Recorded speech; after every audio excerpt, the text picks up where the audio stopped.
तरह का घन वाला सवाल मेगा छात्रवृत्ति परीक्षा में कई बार पूछा जा चुका है और संभावना है कि इस बार भी पूछेगा, लेकिन इसे देखते ही बच्चे छोड़ करके आगे बढ़ जाते हैं, इसको नहीं बनाते हैं क्योंकि उन्हें समझ में नहीं आता। तो चलिए इस वीडियो में हम इसको बताते हैं। ये बहुत ही आसान है और आप आसानी से सीख जाएंगे। तो आप देखिए, सवाल को पढ़ लेते हैं एक बार।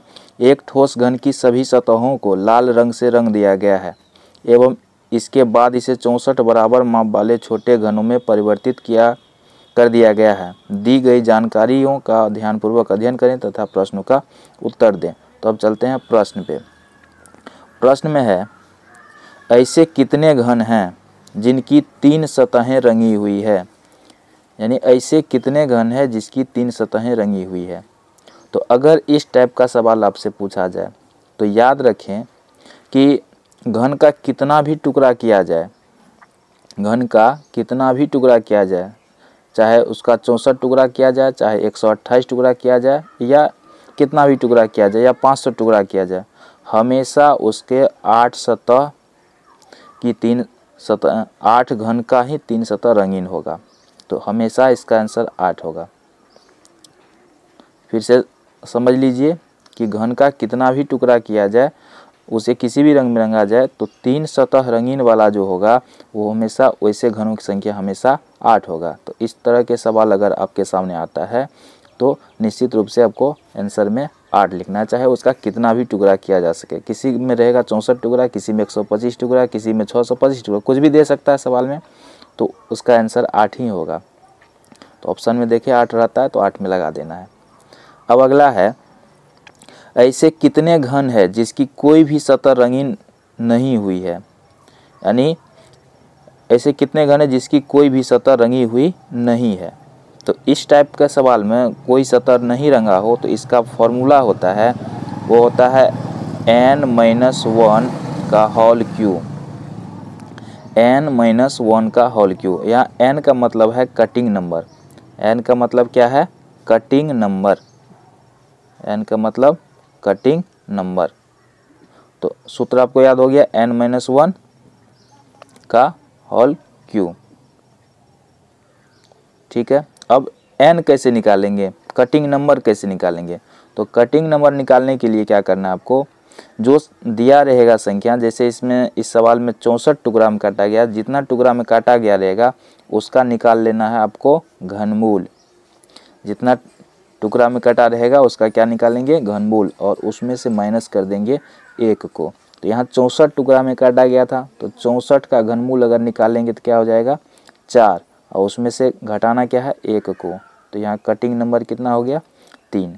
तो सीख गए आप कटिंग नंबर निकालने के लिए। जितना टुकड़ा में काटेगा उसका घनमूल निकाल करके उसमें से 1 घटा देना, ये क्या हो जाएगा? हमारा कटिंग नंबर। तो कटिंग नंबर इसका कितना हो गया? 3। ठीक है। और इसका सूत्र हमने क्या बताया था? जिसका कोई भी सतह रंगीन नहीं हुआ है तो n-1 का होल क्यू। तो अब n पता है, n का मतलब कटिंग नंबर कितना निकला था? 3। 3 - 1 का होल क्यू। 3 में से 1 जाएगा 2, 2 का होल क्यू कितना होता है? 8। तो इसका भी सही आंसर क्या हो जाएगा? 8। तो इस तरह से आप आसानी से निकाल सकते हैं। तो जितना दिया रहेगा उसका n निकालने के लिए क्या करेंगे? उसका घनमूल निकाल लेंगे, जितना टुकड़ा काटेगा उसमें से 1 घटा लेंगे, n निकल जाएगा। और पूछेगा कितना सतह रंगीन नहीं है, तो n-1 का होल क्यू कर देना है। अब अगला सवाल पे बढ़ते हैं। तो अगला सवाल है, ऐसे कितने घन हैं जिनकी 2 विपरीत सतहें लाल रंग से रंगी हुई है। ऐसे कितने घन है जिसकी 2 विपरीत सतहें लाल रंग से रंगी हुई है। तो देखिए, घन था और घन को क्या किया है? एक भाग से रंगा है। घन को क्या किया है? ऊपर से रंग दिया। लेकिन ऊपर से अगर हम रंगते हैं तो नीचे वाला भाग तो बिना रंगीन रहेगा। विपरीत, इसका जो विपरीत भाग है, जैसे इसको ऊपर से रंगते हैं, चारों ओर से रंग दिए, लेकिन नीचे वाला जो भाग होगा तो वो तो रंगाएगा नहीं, तो विपरीत सतह तो रंगीन होगा नहीं, तो सिर्फ साइड वाला सतह रंगीन होगा। तो यहाँ पूछ रहा है कि से कितने घन जिसकी 2 विपरीत सतहें लाल रंग से रंगी हुई। विपरीत सतह तो रंगाएगा ही नहीं, तो लाल रंग से कैसे रंगाएगा? यानी इसका संख्या क्या हो जाएगा? 0, जिसका कि विपरीत सतह लाल रंग से रंगा हुआ। विपरीत सतह तो बिना रंगा हुआ रह जाएगा, तो इसीलिए इस टाइप के सवाल में क्या हो जाएगा? 0। अगला सवाल चलते हैं। ऐसे कितने घन है जिसकी केवल एक सतह रंगीन हुई है। ऐसे कितने घन है जिसकी केवल एक सतह रंगीन हुई है। इस तरह से अगर एक सतह वाला पूछेगा तो इसका सूत्र होता है n-1 का स्क्वायर और गुना होता है सतह की संख्या। n-1 का स्क्वायर और गुना सतह की संख्या। सतह घन में कितना होता है? 6 सतह होता है। घन में सतह कितना होता है? 6।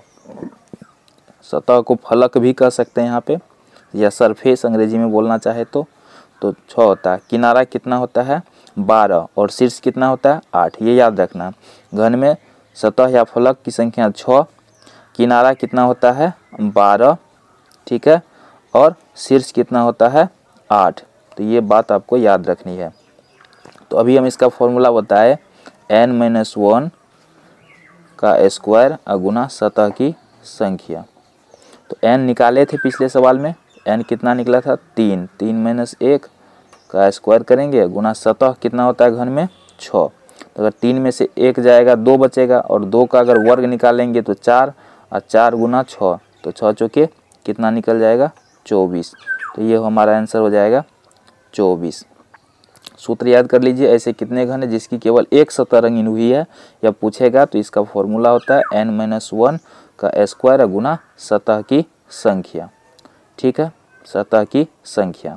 तो इस तरह से आप इस सूत्र को नोट कर लेंगे, इसे याद कर लेंगे, ताकि इस टाइप का सवाल आप आसानी से बना सकते हैं। एक और प्रश्न है, ऐसे कितने घन है जिसकी 2 निकटवर्ती सतहों पर लाल रंग तथा शेष सतह बिना रंग के है। ऐसे कितने घन है जिसकी 2 निकटवर्ती सतहों पर लाल रंग और शेष सतह बिना रंग के हैं। तो अगर इस टाइप का सवाल पूछे तो इसका फॉर्मूला होता है n-1 गुना किनारा की संख्या, किनारों की संख्या। n-1 गुना किनारों की संख्या अगर इस तरह से पूछेगा, शेष सतह बिना रंग के हैं तो n-1 गुना किनारों की संख्या। तो n कितना था? 3 निकला था, उसमें से कितना घटाएंगे? 1। किनारा की संख्या तो अभी बताए थे कि घन में कितना किनारा होता है? 12 किनारा होता है। तो ये याद रखना है। 3 में से 1 गया 2, और 2 को 12 से गुना करेंगे कितना हो जाएगा? 24। तो इसका भी आंसर क्या हो जाएगा? 24। इसका भी सही आंसर हो जाएगा। याद कर लीजिए सूत्र n-1 गुना किनारों की संख्या। ठीक है, तो इस तरह से इसको आसानी से बना सकते हैं। तो उम्मीद है कि आपको वीडियो अच्छा लगा होगा। अच्छा होगा तो लाइक करें, चैनल पर नए हैं तो सब्सक्राइब करें। थैंक्स।